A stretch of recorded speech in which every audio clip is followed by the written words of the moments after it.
Donc le livre de la Genèse nous apprend que tous les peuples sont nés en Mésopotamie et il nous présente ces embryons de peuples à leur époque primale, d'accord, alors qu'ils étaient juste en train de se former.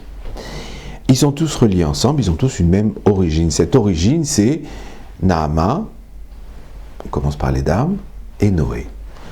Un couple, Noé et Naama, voilà, et qui ont trois branches, trois fils, Shem, Ham, Yafet. On va voir que ces trois branches vont s'aimer dans le monde. Vous allez voir, ici on est juste à la petite graine de l'arbre. Vous allez voir, c'est extraordinaire. Ici, on voit, on est pratiquement dans l'ADN de l'humanité. Il faut, je vous le répète, il faut le comprendre. Et c'est ça qui est intéressant. Et c'est ça qu'on va étudier ensemble et prouver en projetant ça sur notre géopolitique moderne. Donc Shem, lui, il engendre 26 familles. D'accord ? Sur plusieurs générations, il y a 26 chefs, têtes de famille, comme ça, 26 familles. Ham, il engendre 30 familles, comme ça, sur plusieurs générations. Et puis Yafet en engendre 14. Voilà. 14, plus 30, plus 26, ça fait 70. C'est pour ça que cette liste est connue dans les Shivot, dans la Kabbale, sous le nom de les 70 nations. Les 70 nations qui sont à l'origine de nos peuples et dans lesquels on va se retrouver, vous allez voir. Alors, toutes ces familles ne sont pas apparues en même temps. C'est ça qui est intéressant, on rentre un petit peu dans le détail déjà.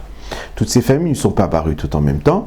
D'abord, il y a Shem, Ham, Yafet, donc les trois, et puis ils engendrent 16 peuples. D'accord ? C'est la première génération. D'accord ? Il y en a 7 chez Yafet, il y en a 5 chez Shem, et puis il y en a 4 chez Ham. D'accord ? Donc ça fait 16 peuples. Maintenant, ces 16 peuples, certains d'entre eux, on en engendré d'autres. Vous voyez, c'est comme ça que l'arbre généalogique est en train de se former. 7 peuples, parmi ces 16 peuples de génération, ont engendré d'autres embryons de peuples. D'accord ? Ce qui fait qu'on a 3 familles, et à l'intérieur de ces 3 familles, on a 7 sous-familles. Et ça, c'est capital, vous allez voir, dans notre histoire géopolitique moderne. Alors ça a l'air un peu fou de passer comme ça d'un embryon à toute une humanité, mais vous allez voir que c'est tout à fait exact. Et c'est très très important de savoir, de connaître ces 7 familles qui sont dans le monde, 7 familles de peuples, parce qu'à l'intérieur d'une même famille, on va voir qu'il y a des points communs culturels, il y a une histoire commune, il y a une économie commune souvent, il y a également des rivalités, parce que c'est des peuples frères. Alors des rivalités autour d'héritage, des rivalités, des concurrences, vous voyez. On va voir par exemple une sous-famille, la sous-famille de Gomer, qui est la famille de l'Europe du Nord, dans laquelle on va trouver les Celtes, on va trouver les Allemands, on va trouver les Espagnols du Nord, on va trouver les Scandinaves. Vous allez voir, on va faire la carte ensemble. Et on connaît tous la synergie qu'il y a à l'intérieur de ces peuples, et également les rivalités qu'il y a pu y avoir entre l'Allemagne, la France, l'Angleterre, etc.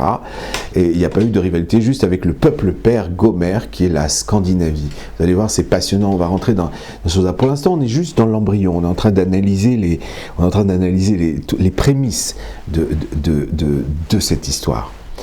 Alors, il y a comme ça ces 7 familles qui, voilà, et les peuples indépendants qui n'ont pas engendré de peuple. Nous verrons par exemple, les Slaves sont un peuple indépendant, on verra tout ça en détail plus tard. Ils se sont étendus sur le monde.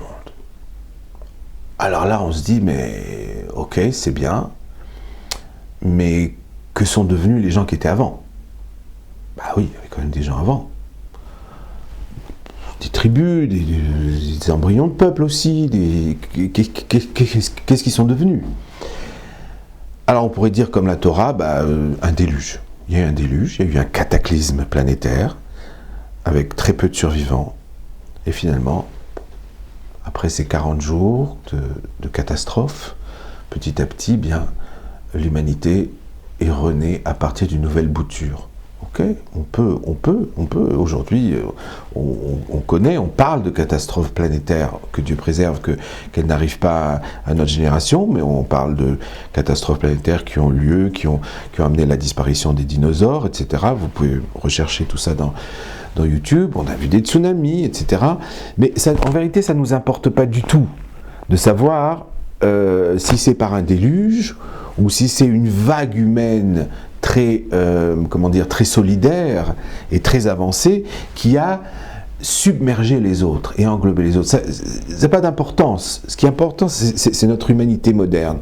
Alors qu'il y ait eu un déluge ou qu'il y ait eu cette vague humaine qui a submergé les autres et qui a augmenté d'une manière exponentielle, ça n'a aucune importance. Mais c'est ce qui s'est passé donc pour la Torah. Donc cette humanité s'est formée à partir d'une même base et petit à petit, elle a essaimé. Vous allez voir, elle essaime sur l'Europe, l'Asie, l'Afrique. Vous allez voir également que l'Europe va essaimer après en Amérique, à la Renaissance, d'accord? Vous voyez qu'il y a des mouvements comme ça, des mouvements, et ces mouvements sont à partir d'un centre. Ce sont des mouvements excentrés, c'est des mouvements d'expansion. Et là, on est dans le Big Bang de l'humanité.